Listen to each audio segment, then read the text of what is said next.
The Power of Concentration by Theron Q. Dumont. Lesson 18. Mental Control Through Creation. I attended a banquet of inventors recently. Each inventor gave a short talk on something he thought would be accomplished in the future. Many very much needed things were spoken of. One inventor spoke of the possibilities of wireless telephone. Distance, he said, would shortly be annihilated.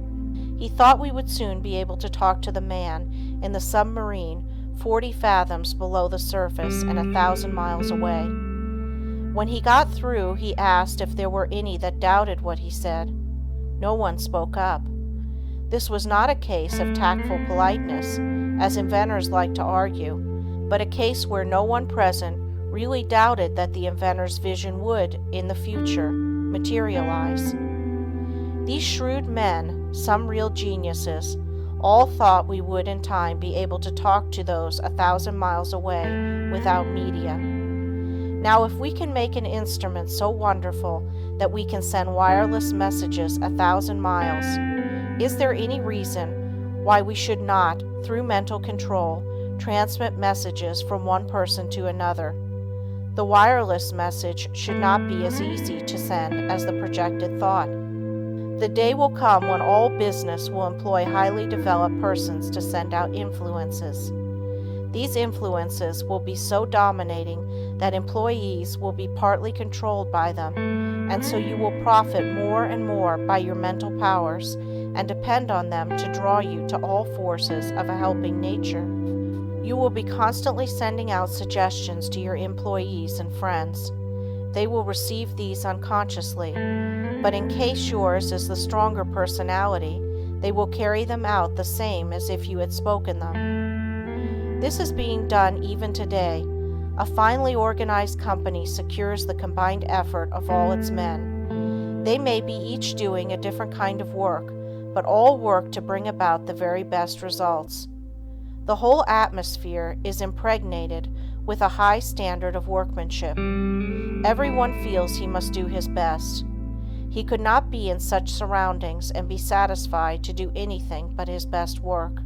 A business will exceed only to the extent that the efforts of all are coordinated toward one result. At least one person is needed to direct all toward the desired end.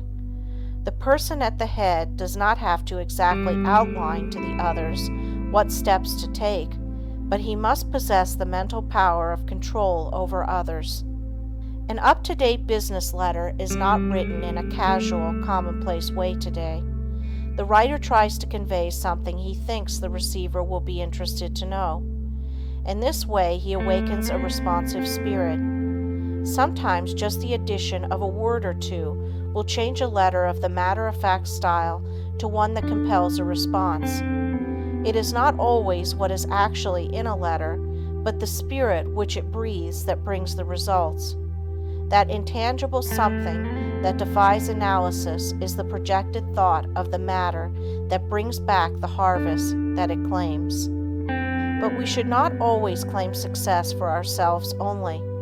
If you are anxious that some friend or relative should succeed, think of this person as becoming successful.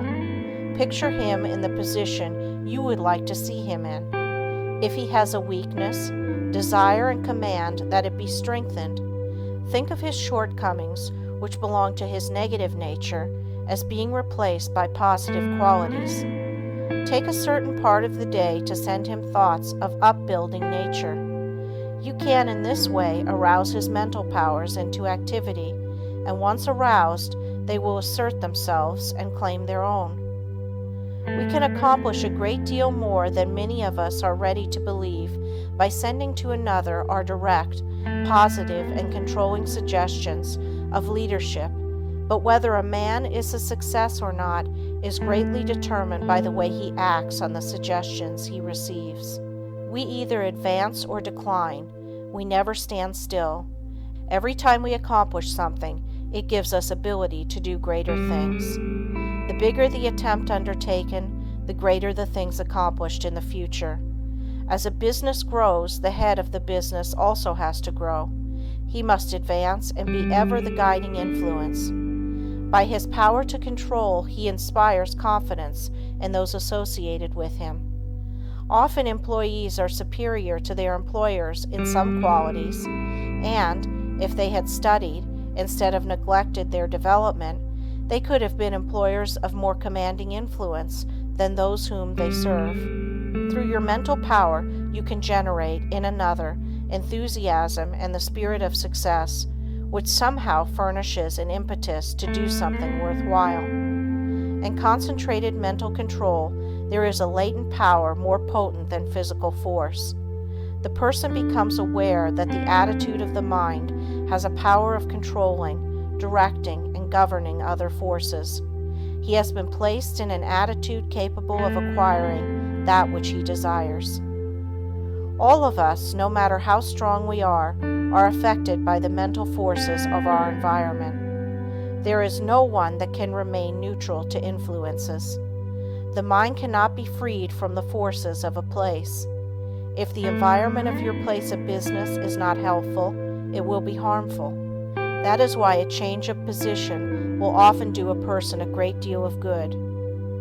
No person was ever intended to live alone. If you are shut up with only your own thoughts, you suffer from mental starvation. The mind becomes narrow, the mental powers weaken. Living alone often causes some of the milder forms of insanity. If children do not play with those their own age, but associate with only older people, they will take on the actions of the older people. The same is true of older persons if they associate with people younger than they are. They will take on the spirit of youth. If you wish to retain your youth, you need the influences of youth. Like attracts like all over the world. The thought element plays a great part in our lives.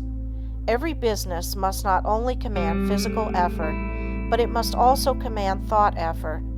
There must be coordination of thought. All employers should aim to secure employees that think along similar lines. They will work in fuller sympathy with each other. They will better understand each other. This enables them to help each other, which would be utterly impossible if they were not in sympathy with each other.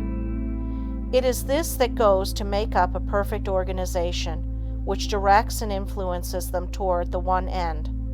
Instead of each person being a separate unit, each one is like a spoke in a big wheel. Each member carries his own load, and he would not think of shirking. Anyone working in such an atmosphere could not help turning out his best work. All great leaders must be able to inspire this cooperative spirit. They first secure assistance through their mental control. Then they make their assistants realize the value of mental control. Soon there is a close bond between them. They are working toward a single purpose. They profit by their combined effort. The result is that they accomplish much. If your business is conducted in the right spirit, you can instill your thoughts and your ideas into your employees. Your methods and ideas become theirs. They don't know it, but your mental forces are shaping their work. They are just as certain to produce results as any physical force in nature. The up-to-date businessman of the future is going to take pains to get his employees to think and reason better. He will not want them to become depressed or discouraged.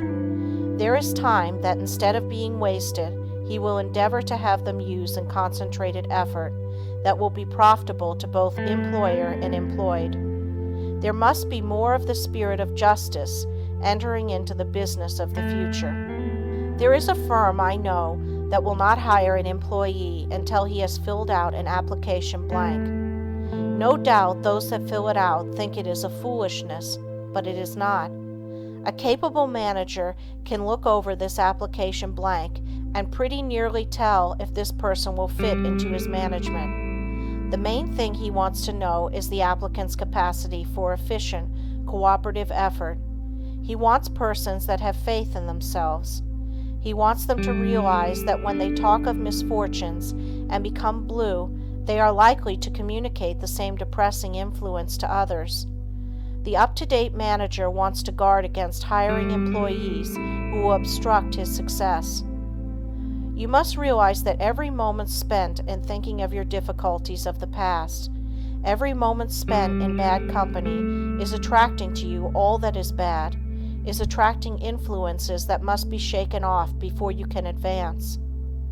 Many firms prefer to hire employees that never worked before so that they have nothing to unlearn. They are then not trained, but have had no bad business habits to overcome. They are more easily guided and grasp the new materials more effectively because they are not contrary to what they have already learned. They are at once started on the right road, and as they cooperate readily, they receive the mental support of the management and learning the methods that have been perfected. This inspires confidence in themselves, and they soon become efficient and finally, skilled workers. Most big business firms today employ efficiency experts. Each day or week, they are in a different department. They earn their money because they familiarize persons with very little business experience with plans that have taken the expert years of training and much money to perfect. The attitude we take has a great deal more to do with our success than most of us realize. We must be able to generate those forces that are helpful. There is a wonderful power in the thought rightly controlled and projected, and we must, through concentration, develop this power to the fullest possible extent. We are surrounded by many forces of which we know but little at present. Our knowledge of these is to be wonderfully increased. Each year we learn more about these psychic forces which are full of possibilities, of which we are not even dimly conscious. We must believe in mental control, learn more about it, and use it, if we want to command these higher powers and forces which will unquestionably direct the lives of countless future generations.